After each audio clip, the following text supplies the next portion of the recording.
Assalamu alaikum, my dear friends. We're continuing to discuss the life of our Prophet Rasulullah sallallahu alaihi wasallam to express our appreciation for being the luckiest people to have Iman in the real path of al-Sunnah wal Jama'ah. Today we're going to discuss about the patience of Honorable Hadrat Bilal. As Umayyah bin Khalaf saw such a patience of Hadrat Bilal, he would become very angry, and by rubbing thorns against his body he would hurt and torture him. Without regard for the blood which was profusely flowing from his body, Hadrat Bilal would say, "O my Allah, I consent to what comes from you. O my Allah, I consent to what comes from you," and would persevere in this belief. Hadrat Bilal had explained this case as follows: that evil Umayyah would tie me up in the heat of the day and would torment me at night. It was a hot day, as usual. He started to torment me. When he commanded me, "Worship our idols, deny Muhammad's Allah, deny him, to force me to give up my religion, I would say, "Allah is one, Allah is one." In order to soothe his anger, he put a very big rock on my chest. At that moment, I lost consciousness. When I regained consciousness, I saw that the rock on my body had been removed and the sun had gone behind some clouds.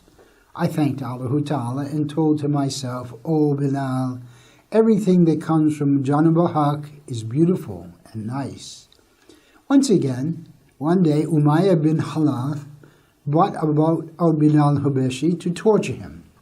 He undressed him, left him with only his undergarments, and made him lie on hot sand in the heat.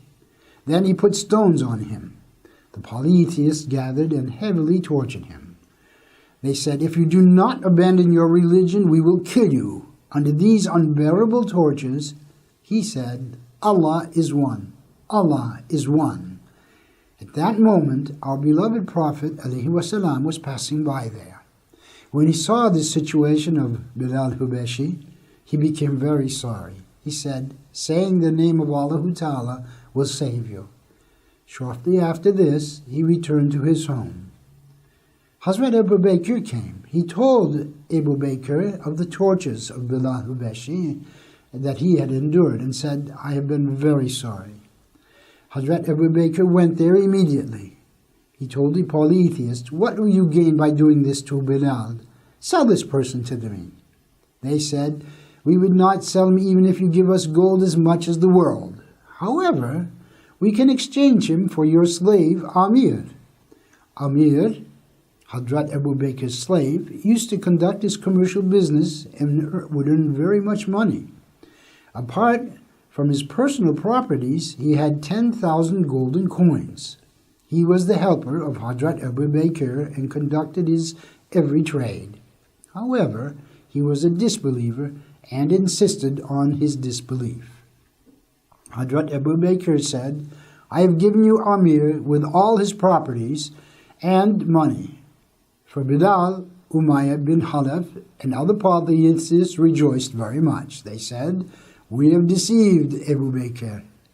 Hazrat Abu Bakr removed the heavy stones on Bilal Hubeshi at once and raised him.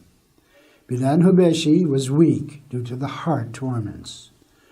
Holding his hand, Hazrat Abu Bakr directly brought him to our beloved Prophet and said, "O Rasulullah, today I have emancipated Bilal for Allah Ta'ala's sake." Our master, Rasulullah Sallallahu Alaihi Wasallam, became very happy. He made many good prayers for Abu Bakr. Just then, Jibril alayhi wasallam brought the 17th and 18th ayatul karimah of Layl Surah, stating that Abu Bakr is far from hell. These words, the one Hadar Baker was much devoted and who avoided polytheism and sins, and gives his property for charitable purposes in order to be pure in the sight of Allah Ta'ala, and for attaining the blessings of Allah Ta'ala's promises that have been kept away from hell. Next, we're going to discuss Hadrat Habab bin Arat, alaykum salam.